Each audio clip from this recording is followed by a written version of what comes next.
TTN Radio. Hear the difference.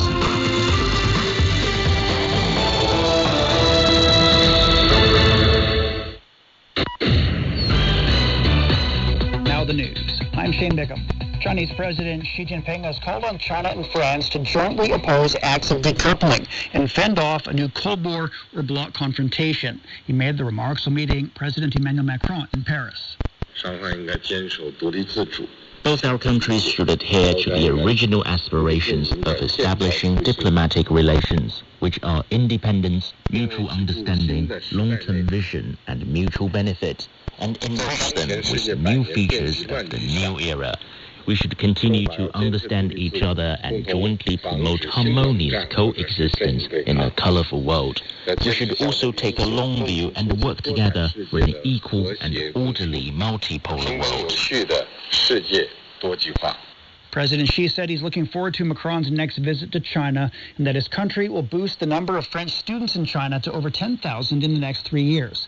At the closing ceremony of the sixth meeting of the China-France Business Council, Xi Jinping hailed the development of Sino-French economic cooperation over the past 60 years. He stressed that China will open its industries wider to the outside world and create more market opportunities for international enterprises. Over the past 60 years, China and France, we have been win-win partners. Our investment and trade volume has increased from a minor figure to a gigantic figure. Our trade volume has increased by more than 800-fold. Our bilateral investment has exceeded $26 billion.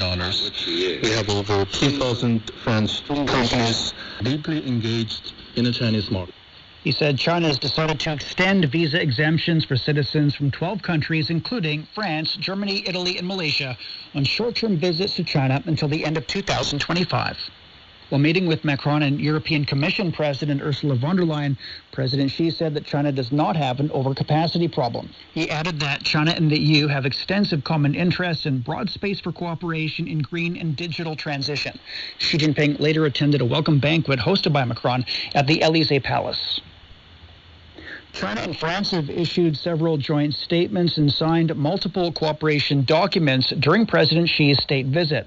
On the Middle East situation, the two countries condemned all violations of international humanitarian law.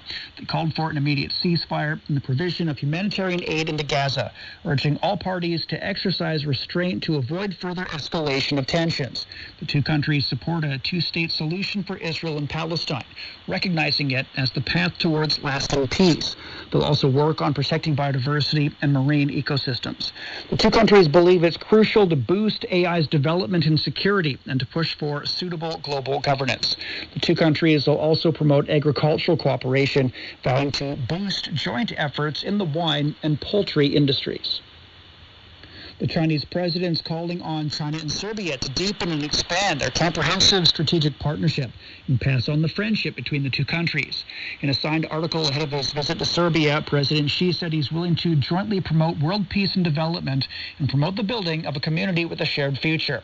He also underscored the Chinese people's determination in maintaining peace, as Tuesday marks 25 years since the NATO bombing of the former Chinese embassy in the Federal Republic of Yugoslavia.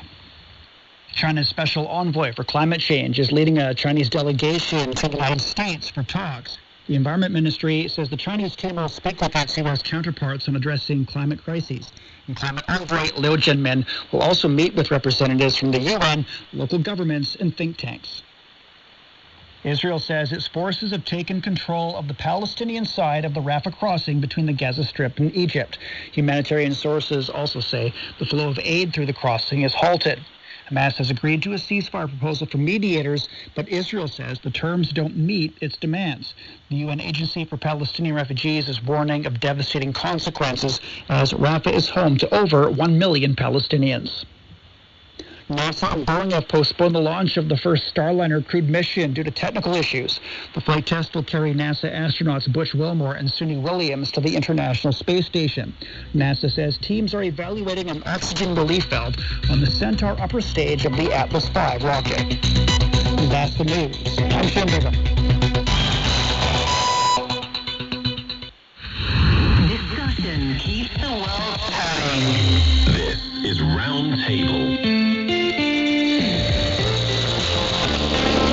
Hello, everybody. Welcome to Roundtable. I'm He Yang. As we mark the 60th anniversary of China-France diplomatic ties in 2024, let's celebrate the vibrant cultural exchange and thriving economic collaboration between our nations. With bilateral ties set to exceed $100 billion, opportunities for artistic collaboration, knowledge sharing, and mutual understanding have flourished. Join us as we delve into this rich history, explore the current state of Chinese-French cultural dialogue, and look ahead to future prospects for this dynamic partnership. In the studio with me today is the always delightful Yushun from China. And joining us remotely is Georgia Messet from France. It's great to have you both. Hey everyone, it's Yushun. Thank you, it's so nice to be here.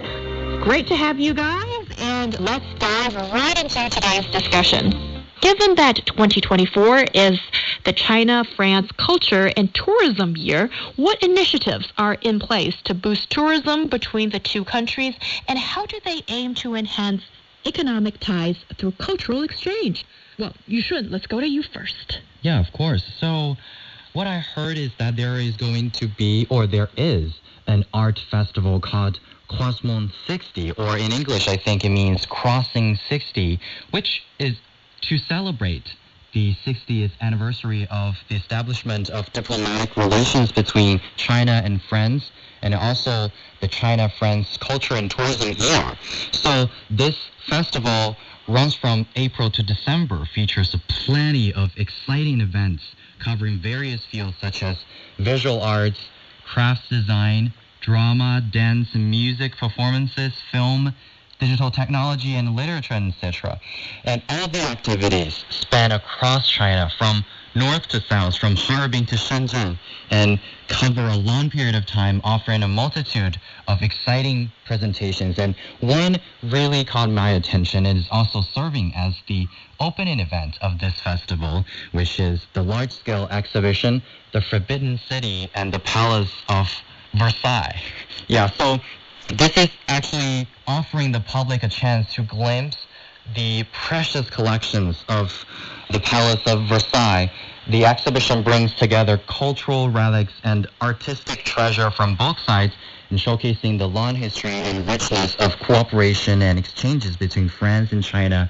And I am really looking forward to, try to get a ticket of this exhibition, but it's just so hard. A lot of people flooding to the Palace Museum and try to get a glimpse of it. Oh yeah, as you rightly said, I'm very excited as well. 2024 is a very particular year and very important for both China and France, and it's set to celebrate their long-standing cultural and diplomatic ties.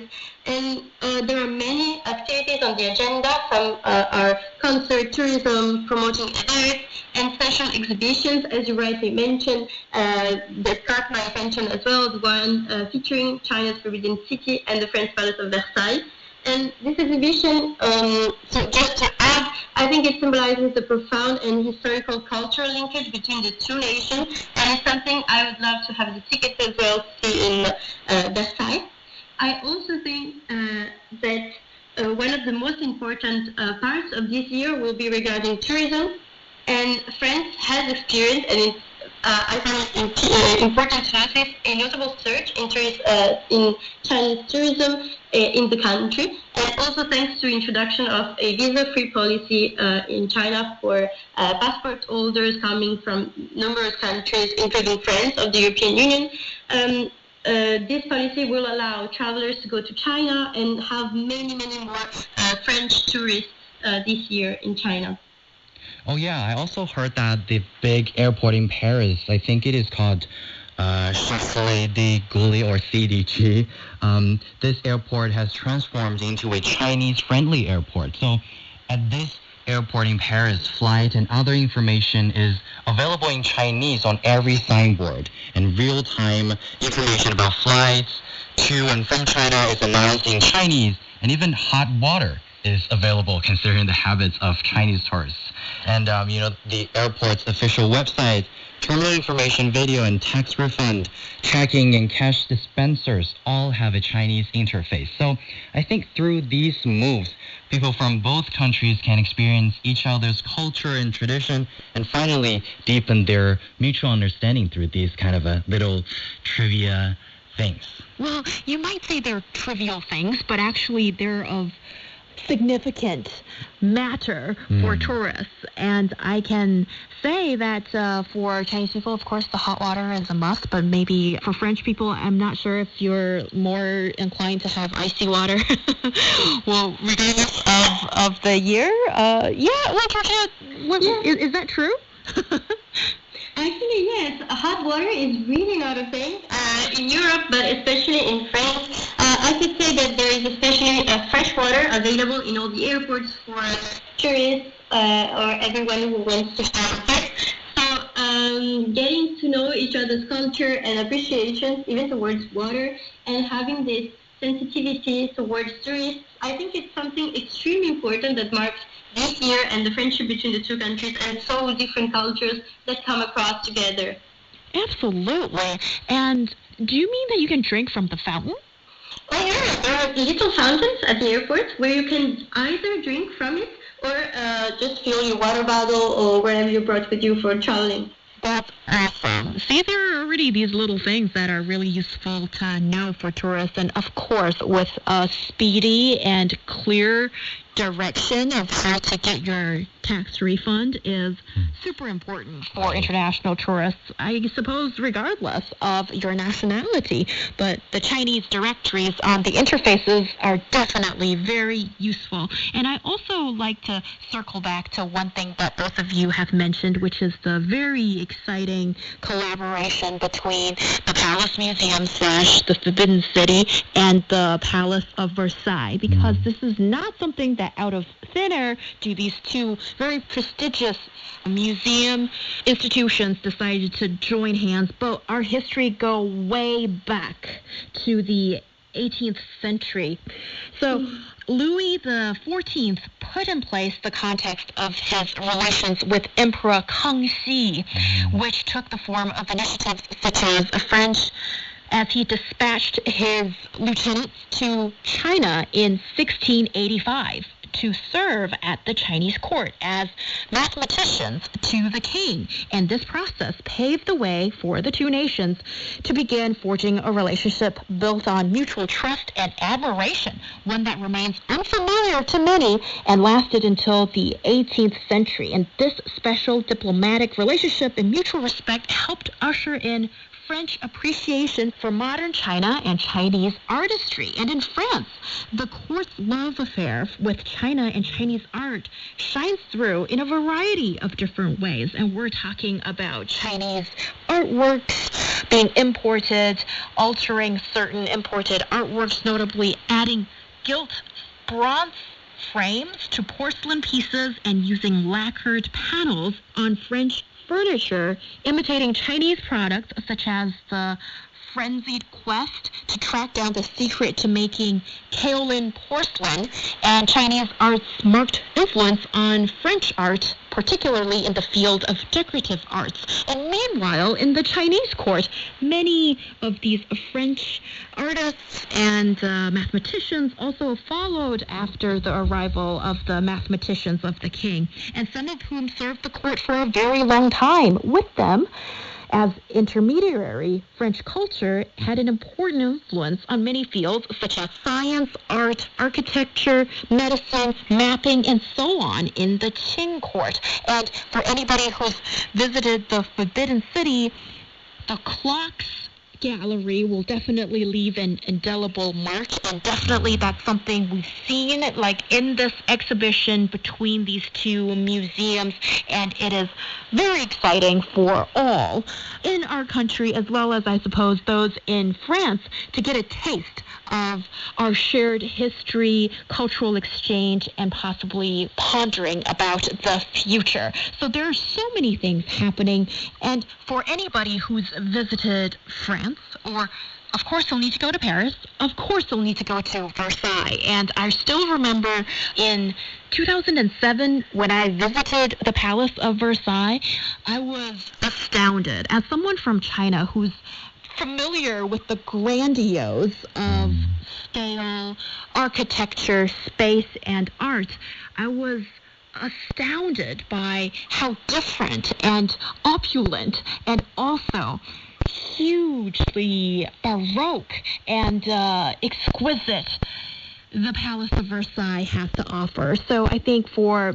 anybody who's at this moment, this is a really opportune time for folks of both countries to go and explore all these interesting events as well as unique offerings that the two countries have to give to the world. And of course, that is something that is the unique spark that tourism brings to our lives. I completely agree with what you said. There is something special that only tourism can bring, and I think that looking towards what has been made to link together France and China, well, it makes tourism easier. I've never been, for example, into the Forbidden Cities, and it's something that I would love to do, and unfortunately I haven't been yet. I've only been to Versailles, of course, and as you said, it's something so magnificent, so beautiful. And I think that in order to complete my experience and for other French listeners, going into China, especially now, and having this occasion to visit this exhibition and the friendship between the two countries, I think that this is the year and the moment to do that.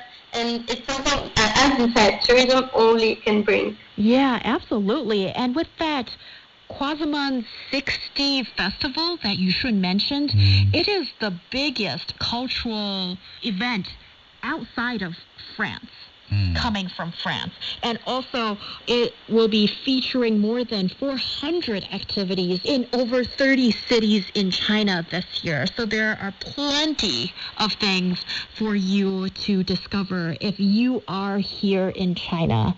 Yeah, exactly. And that's also, I would like to mention, because if you would like to experience the culture, of course you can go to the museums, but the museum is not the only place that you can go. So a lot of these events, they are also, I think, showcasing, the splendid culture of both cultures. So we can see not only these exhibitions, but also some performances and celebrations will be held. And also, actually, China is a huge exporter of cultural goods to France. So we can see, according to Eurostat, the goods including visual arts and crafts, performance and celebration items, audio, visual media, and books accounting for 32% of the EU's total imports of cultural goods in 2022. And this also makes China the leading source of cultural goods imports for the EU. So I think overall, while the cultural goods trade between China and France is already substantial, and both sides recognize the potential for further growth and are taking measures to facilitate greater exchanges in this sector. Yeah. Mm-hmm. Yes, I completely agree with you. And I think that trade in general, cultural goods, as you mentioned, is very important between the two countries. And for this reason, people-to-people exchange is also getting easier. And it's something, well, as we mentioned many times, thanks to the visa-free travel, this policy will help and encourage individuals to explore each other's cultures, fostering great mutual appreciation and understanding. As you mentioned, and I completely agree, museums and history and everything related to that helps us understand the past we have together, which is, as we mentioned, extremely important and rich in culture and art and everything that encompasses art. But at the same time, I think the 2024 year of tourism will really deepen the relations for the future, which is we have very important grounds, and we will build on them in order to even more foster this great exchange and collaboration. Yes, and how have modern cultural trends in China and France been influenced by each other, particularly in cinema, literature, and, the art scene?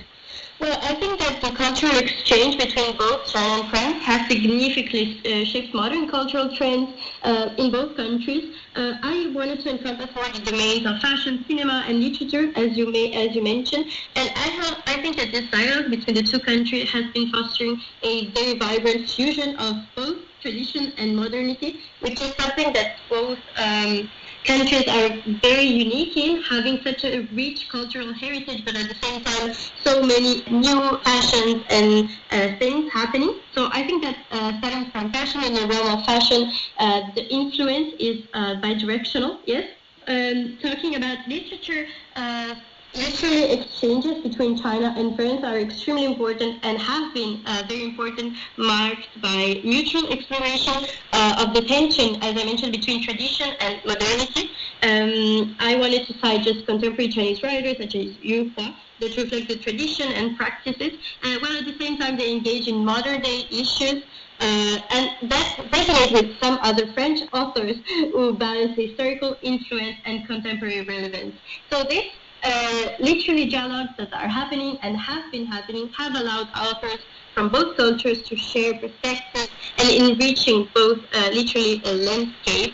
As regards to cinema is extremely important in France, and some filmmakers such as Zhang Yimou and Jia Zhangke have gained international recognition also in France and of course in the international arena, and are blending traditional Chinese narratives and contemporary themes, which is something that is happening in France as well. French cinema is known for its very rich legacy, and he's exploring universal themes through French lens that has found a receptive audience also in China. For this reason, some ways of cinema and literature that might seem very distant from each other and not really talking to each other are actually cross-cultural collaborations that influence each other in having the same very important themes.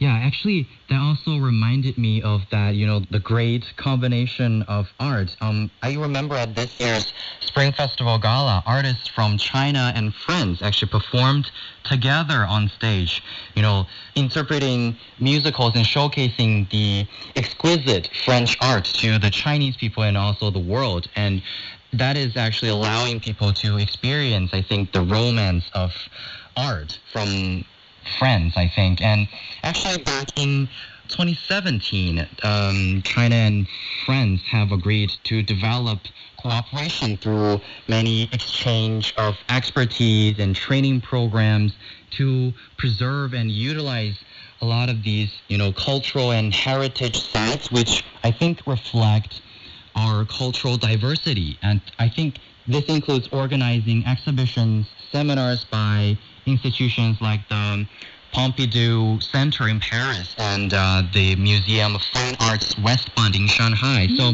I think these collaborations are just great. And of course, there are going to be more and more collaborations like that. Yes, and joining the choir, certainly I've seen that in the cinematic universe, we have a lot of exchange between the industry practitioners in both countries. And sometimes when you watch movies, you can just tell or sense that there are certain tricks that have been borrowed from some of the French art house movies, which do have a significant and long history, as Georgia mentioned earlier. And I think for Chinese people, it's also really promising and I think hugely exciting and makes you feel proud in seeing that the Chinese authors, the ones that, Georgia, you've mentioned, and alongside Mo Yan and Ye Lianke, and many of them have gained recognition in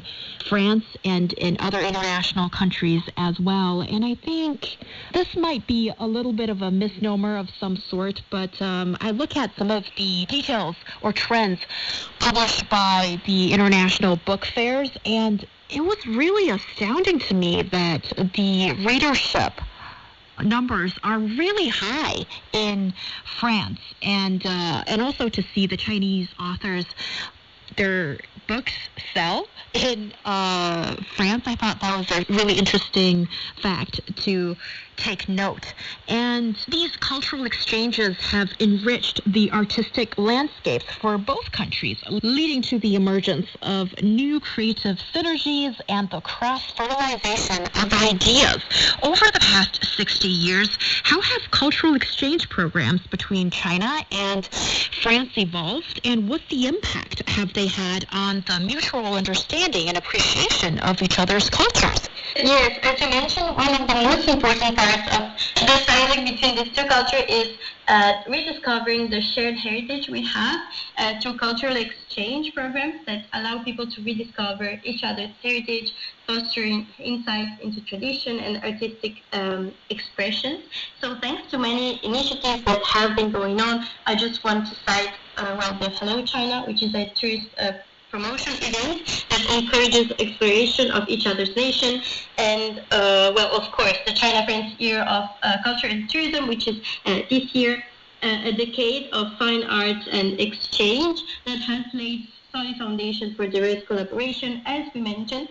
And something that I just wanted to add on, when I'm in Paris especially, I very often visit libraries or shops that sell books. And recently, I would say in the last 5 years, Chinese literature has been, as you said, it's just something that I've seen with my eyes, and I don't know the details and the number, but I see a very growing interest in Chinese modern literature and also past literature, with special places in bookstores where a person can actually get interested in and buy diverse books, as I actually did in order to approach to Chinese literature. That's fantastic. Yeah. Certainly we're seeing that there are more collaborations and exchange between people to people, publisher house to publisher house, and cinema to cinema between the two countries. Yeah. And also I saw that, the two countries have established institutional frameworks for so many years to facilitate cultural exchanges, such as the China-France Mixed Committee on Agriculture and Agri-Food, and the China-France Business Council, and regular dialogues on various sectors like energy, health, and legal affairs. I think these mechanisms have enabled structured cooperation exchanges across diverse domains, and it is just so wonderful to see a lot of these collaborations. You are listening to Roundtable with myself, He Yang. In the studio with me today is Yu Shun from China, and joining us remotely is Georgia Messet from France. On today's show, we celebrate the 60th anniversary of China-France diplomatic ties. Coming up, we continue our discussion with a tickle on the taste buds. How are the culinary cultures and traditions similar and different between China and France? How are you? What's on your mind? Let's have a heart-to-heart on Roundtable. Ask us anything. We'll help you answer it. Send a voice memo to ezfmroundtable@foxmail.com. We'll play your question on Roundtable and talk through it on the live show. Take care. We can't wait for our heart-to-heart with you. As you sip your morning coffee, we transport you from the sea of tulips in the countryside to the exciting moments of table tennis world. France right now to win the men's team title at table tennis. As you commute in the hustle and bustle of rush hour traffic, we guide you to navigate from intricacies of global markets, the National Monetary Fund has tech revolutions, the conflict between Israel and Palestine, can cross the border, to the El Nino-triggered fires. Over 90 active fires have been reported. As you gather around a community event, we provide you the vibrant sounds on different topics, such as how AI empowers education, that provide teachers and students, or the Chinese dragon mean to the Chinese people. Symbolizing great power, good luck, and strength. Why live stream shopping is gaining popularity in Brazil. Entrepreneurs are seeking to establish a strong presence in the Brazilian market.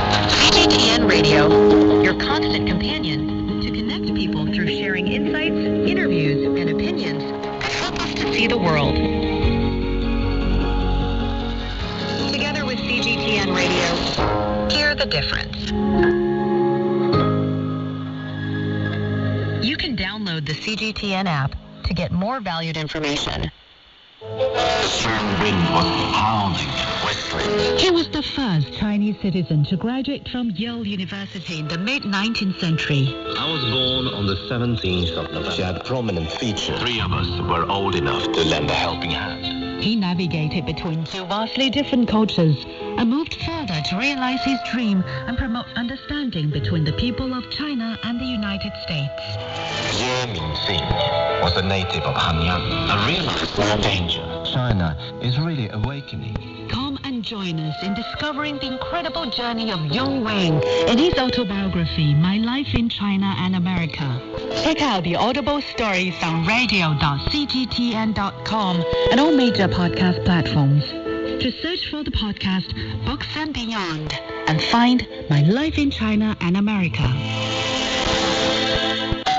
Hey there, global listeners. Get ready for the hottest discussions on the airwaves.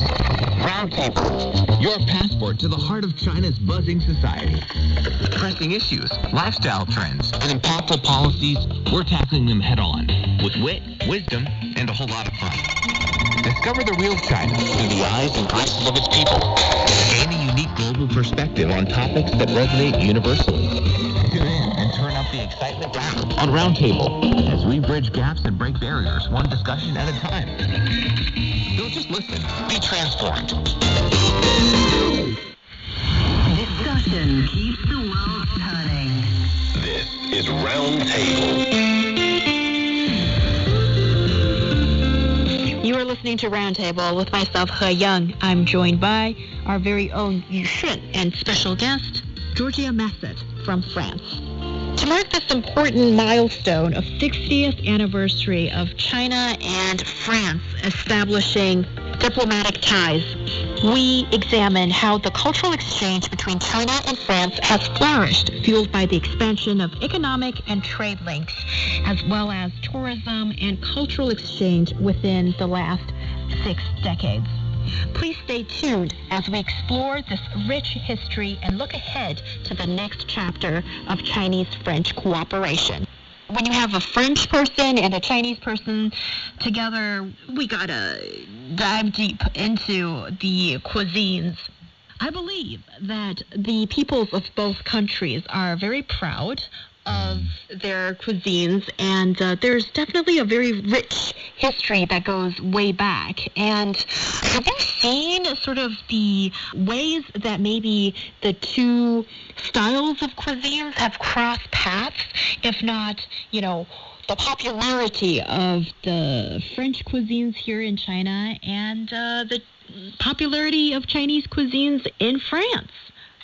This is actually very interesting, and it's something extremely important to delve in because, as you mentioned, food is something that we all appreciate, and both countries have so rich history and so delicious food in both sides, but at the same time so different. And something that I've been noticing is the presence of actually Chinese typical ingredients that wouldn't be in a normal French cuisine or in a normal French house, gaining popularity. What I've seen and what I've noticed, of course, Chinese cuisine is extremely popular in France. I would say in all Europe, but especially in France, and is extremely appreciated. But at the same time, it's being transported into the cuisine. So it's not something that people are going outside to get. They're actually cooking Chinese dishes and are getting more and more interested. I'm saying this because I participated to many classes on how to make jiaozi, baozi, and typical Chinese food, I would say. And French people are very interested in making them on their own. So they're actually buying many ingredients that they don't normally use in French cuisine. So for this reason, I think that Chinese cuisine has a very big influence. I don't know if it's the same in China regarding French cuisine. It's very different, but it's gaining popularity even more. Yeah, I think we share the, same feelings here. French cuisines or French restaurants, I think normally we always treat these restaurants as, a lot of them are high-end or elegant restaurants. You need to fine dining. Yeah, this is very, fabulous restaurants that you want to go. But another, I think, phenomenon that I would like to mention is that a lot of French taste or French flavor are actually happening or existing in Chinese agriculture industry. So we actually discussed some of these hidden specialties in China, and one of them is foie gras in Anhui. Yeah, this is, of course, we know that foie gras is one of the world's 3 delicacies, and many people immediately think of France when we're talking about it. However, this time you can actually find, of course, local people will say that's authentic French flavor in this little county, which is, very well known for goose meat and goose feather. But right now they are actually, with a lot of these local industrial upgrading, the region introduced the world famous foie gras specialized breed, the Land Goose, originally from France. So actually they are producing a lot of these local specialties, but actually they have very authentic or great taste of French flavor of foie gras. Oh, I had no idea about this, but it's so nice that it's been appreciated so much. Foie gras, I think that it's very popular, but at the same time, in many other countries neighboring France, you won't find it as you find it in China, as you mentioned, which is great. Yes, and talking about cuisines, actually, there's one thing that maybe the Chinese and French share. That is, arguably, maybe we're both the more adventurous explorers of food. For example, before having a chance to taste French cuisine, I had no idea that snails could be brewed in red wine and become a great delicacy. That's almost like a signature dish. At least it's been sort of publicized that way about French cuisine out of the many delicious dishes that it has to offer. I just also want to double check with you, Georgia. Is it true, or is it become a bit of a culinary stereotype? It's a stereotype? I don't know. It's a stereotype, but it's actually very true, and I completely agree with you, and I've never thought of it this way. I think that both cuisines are very adventurous, as you said, so they don't stop at the classic ways of cooking, especially meat. But go actually beyond that, and it's usually not very much understood, because in the French cuisine, frogs are also very popular. And yes, it's something that is well understood from yes, in other neighboring countries, and there are many jokes around that. But I think yes, that putting aside and without knowing you're actually eating a frog, everyone would find it very good. Also, okay, actually these rather large frogs, I think they're farmed for the specific purpose, culinary purpose, and they're very popular here in China. And just a small question here, Georgia. When French folk enjoy these frogs, do they use the cutlery of a knife and a fork to dissect the thing and put it in their mouth, or do they just use their hands? It could be both. I agree that a frog and also a snail seems kind of small to eat, but the taste is actually very close to chicken. So if you're wondering what it tastes like, but yeah, it's actually a delicacy. And going back on what we have in common, I think that both cultures and both cuisines have a special love for ducks. I tasted the traditional. I don't know how to say it in English. The Beijing duck. The Beijing duck, yeah. Yeah, the Peking duck, and it was amazing, as well as French duck, which is more into sauces and into wine, cooked into wine, but in confront to other European countries and other where duck is not as present as in France, I think that it's something we have in common, so this passion for ducks. Very much indeed. And when you have a chance, when we can get you over here to Beijing, I'm definitely taking you out to my favorite duck restaurant. And it's not the stuff that you can find in a tour guide book. You know, it's, yes, I have a favorite that I would like to recommend to you. And also, when you look at the popularity of French cuisine here in China, definitely I think we're seeing more of these French restaurants with the Michelin star-studded ones, mushroom, as well as the more affordable ones, especially in bread and paste, especially the eateries that serve breads and pastries have become more and more popular in cities like Beijing and Shanghai, and especially in Shanghai from the 1920s onwards. The French restaurants and cafes have opened their doors, and I think it has become a staple, if not a established category of restaurants that people would love to visit in this country. And that discussion kind of makes me kind of hungry right now. And France is the dominant force in the global luxury brand market. According to a report by Bain & Company luxury study, the global luxury market is worth about $250 billion in 2024. And France is a global powerhouse in the luxury brand industry, with brands such as Chanel, Louis Vuitton, and Hermes leading the way in terms of market share and brand value. While China has emerged as the world's second largest luxury consumption market with significant growth potential, in 2024, the Chinese luxury market is valued at approximately 460 billion yuan, or more than $63 billion, with a growth rate of 12%. And how have French luxury brands influenced the global fashion sphere, and what can we learn from their success in terms of branding, marketing, and product development, and so on? Georgia, I guess, it's time for you maybe to offer some of your thoughts about this quite astonishing but also well-accepted fact that France is the powerhouse when it comes to fashion.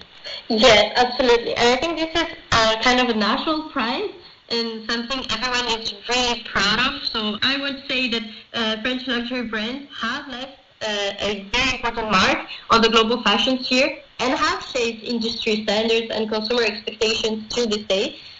You've mentioned some very iconic brands such as Hermes and Louis Vuitton. And it's interesting to see how many of these, and I'm telling you more about the history of Hermes. It was actually born as a very humble harness workshop in Paris. And to this day, it is the essence of luxury and craftsmanship and actually exclusivity. So I think that studying and seeing how these brands, now I'm talking about Hermes, but there are many other sides, have cultivated a very important aura of prestige, desirability around its products, with very important icons such as the Kelly bag. And I think that this control of marketing that they are exercising, and the essence of French luxury brands is around this, not it being available for everyone, but only for a niche, and has created some very influence that transcend mere fashion trends and actually reflects enduring values of excellence, heritage, and strategic adaptation to the market. For this reason, many other brands and fashion brands are trying to adapt and copy and creating this aura around them. And yes, for this reason, I think that French luxury brands offer valuable lessons for other brands or in general to seek longevity and allure. And they are very competitive to today's fashion industry and are emphasizing quality, heritage, and all these very important qualities in a fashion world that is going very fast, but some brands are still very important and have iconic pieces that will not be passing or being forgotten. Mm-hmm. Absolutely, I agree. I think a lot of these brands, they are shaping the trends and setting standards for a lot of these quality, craftsmanship, and exclusivity. As you said, some of these iconic I think, brand identity and heritage. They are deeply rooted in their rich, I think, history and their ability to preserve and reinvent their signature styles or logos or design codes has, I think, allowed these brands to maintain a strong brand equity and desirability across generations. Oh, yes. And I suppose one thing that so many of these French fashion houses have done superbly is the mastery of branding and storytelling alongside everything else that you guys have said. I'll give you an example as well. When considering the most independent and successful female figure in fashion, Coco Chanel's name. Yes, her name inevitably comes to mind. And of course you can argue it's due to her groundbreaking designs, her iconic creations such as the little black dress and the Chanel tweed suit, redefined women's fashion and challenged traditional norms. But the ability to tell a good story and have enough capital behind it to carry on that story, not any other, I think is something of a success chapter to learn from that book. And also, moreover, Chanel's keen understanding of branding, from her distinctive logo to Karl Lagerfeld's emphasis on luxury and elegance, and keeping it going for the 3 decades that he served on the company, transformed the name into a global symbol of sophistication and style. And, well, that's one story to tell, but also in modern business world, just look at what LVMH has done in the last 2 decades. The ruthless M&As and acquiring existing coveted brands and then giving them a revamp and using a ton of capital to push them to new heights. I think that's also, really stellar business acumen that has been showcased by, yes, this particular company, although some people might argue that it's rather ruthless and maybe to some extent the pure artistry is lost in the midst of it. But if you only look at numbers, I guess it is quite the business success that no one can deny. And I'd really like to ask you guys about the perception of these luxury brands. How do French young people perceive French luxury brands? Do these brands play a role in your everyday lives? And by the way, when it comes to the drip, are thrifting and shopping vintage straight up the way to go for French Gen Z these days? Well, I actually love this question. I would say that luxury brands in general, but especially, of course, French luxury brands still play a very important role in everyday life. They are perceived, as we mentioned, through the lens of aspiration, elegance, and important brands and very high-end brands such as Chanel, Dior, LV are not just fashion labels, they are symbols, and they are regarded as status symbols. So wearing a particular scarf or a particular bag tells a lot about the person, and the person carries it out with pride. So I think that they still play a very important role. But I find this question extremely interesting. There is an admiration towards luxury and luxury items, but there is also a very important growing trend among young people in France, and it's shifting more towards thrifting and shopping vintage. So everywhere in Paris or in other important French cities, you would find many friperies, which is a thrift shop where people can go inside and find unique pieces. I think that it's one of the most important reasons for young people to go into friperie or thrift shop, to have unique pieces that they only own, which can also be high-end and from fashion brands, but from past collections or vintage collections that are not into selling anymore, and they're not available in magazines in large stocks. So this even more uniqueness of the brands and only being few pieces makes it even more attractive. Of course, thrifting is very popular also due to sustainability and affordability factors. So we could find pieces from all brands, but a trend or a drift that has been going on is mixing vintage pieces with contemporary items. And it has becoming a fashion approach, personal style that allows individuals to create their fresh and personalized looks that can mix, we could say, a vintage Chanel jacket or a vintage Hermes scarf with a new one or a new pant or something from the same brand. Yes, that's something I love to do. I mean, this is, I think, the true testament to one's fashion sense. And also, you're mixing different styles, different periods of time together. And it's just such a creative joy, in my opinion. Yeah,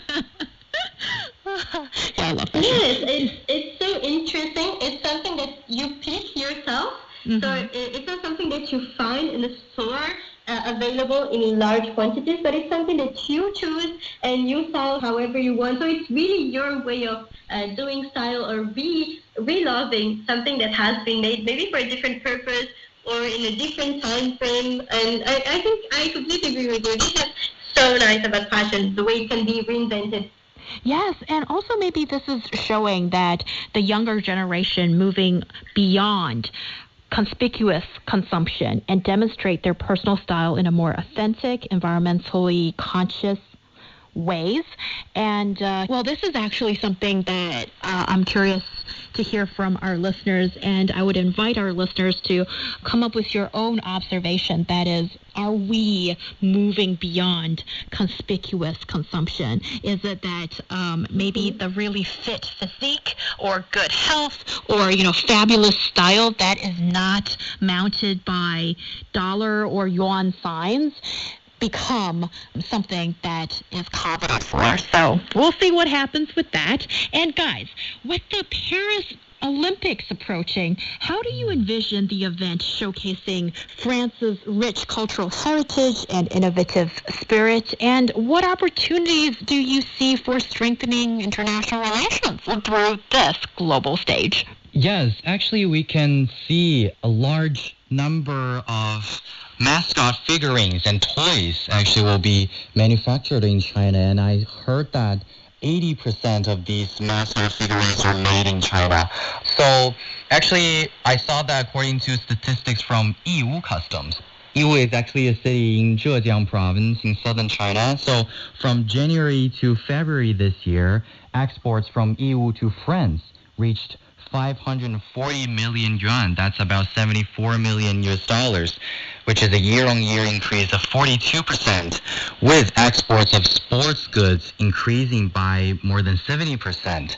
And also, we can see the data from Alibaba's international platform shows that during the peak season of foreign trade in March this year, the online export of sports goods to France surged, and the online export volume of popular items such as tennis clothing, custom sports uniforms, and training helmets, outdoor sportswear, sports cameras, and golf bags increased at least fourfold. And totally, a lot of these manufacturers or factories are contributing to the, I think, establishment of this year's Paris 2024.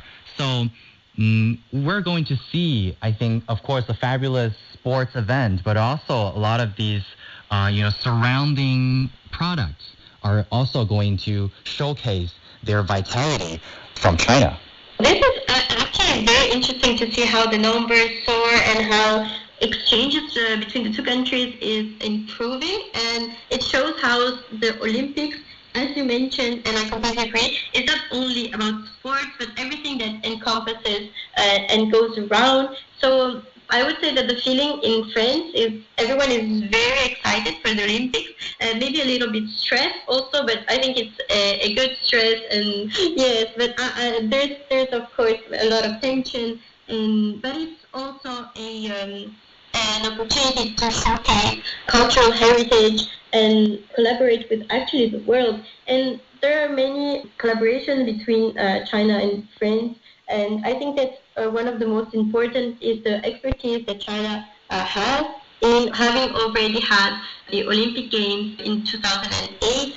So in order to help friends and how to deal with it, and there's also there have been some athlete exchanges between the two countries that are training camps and sports events, and this helps promoting friendship and cooperation among athletes, also coaching and technical support, where French coaches and experts collaborate with Chinese athletes and teams.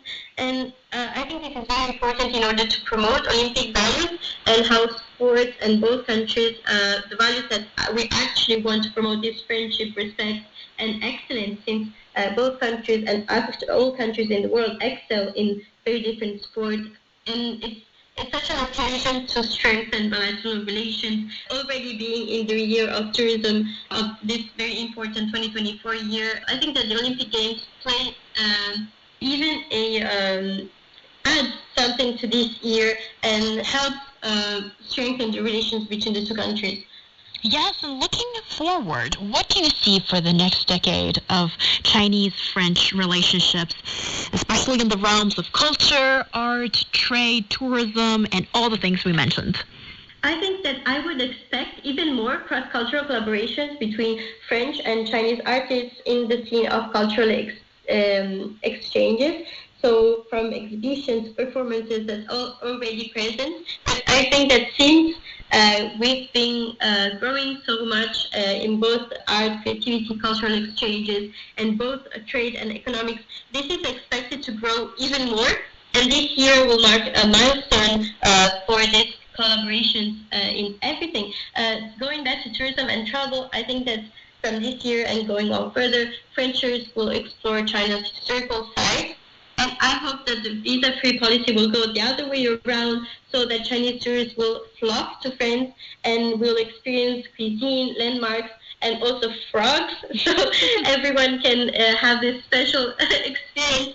And something that is very important, I think, it's in the education system and how universities already are collaborating between the two countries. But I envisage more scientific research, language study, language exchanges, and people-to-people exchange, as well as high-end dialogue between the two countries. And I think that this is a very, the next decade will be very promising for Franco-Chinese relations, and will delve into a more deeper cultural exchange, more economic cooperation. But all my visions are extremely positive. Yeah, also I think this year we have already witnessed plenty of exciting art and cultural activities unfold, and I believe that in the near future, not only in the coming year, there will be even more interesting events that can spark cultural communication between our two countries. Wonderful. And as we bring our discussion to a close, I'd like to express my sincere gratitude to our guests, Georgia Messet from France and Yushuk from China. Over the past 60 years, our two nations have forged an increasingly vibrant partnership, one that has been fueled by the creativity, innovation, and cross-cultural dialogue of the younger generation. Through initiatives like the China-France Culture and Tourism Year, as well as groundbreaking artistic collaboration, we've witnessed the power of cultural exchange to bridge divides, foster mutual understanding, and push the boundaries of artistic expression. Thank you for tuning in. You can find us on Apple Podcast at Roundtable China. I'm He Yang. We'll see you next time. Want a deep analysis of the biggest and unmissable news stories of the day? Subscribe to the top story for a stronger understanding of all the top events that occur in China and around the world. Once upon a time, in a land not so very far away,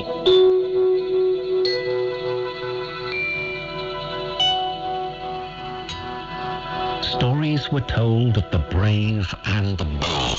Jean-Paul fell silent to hear what the great warrior Mulan might ask for. Of mighty deities and powerful immortals.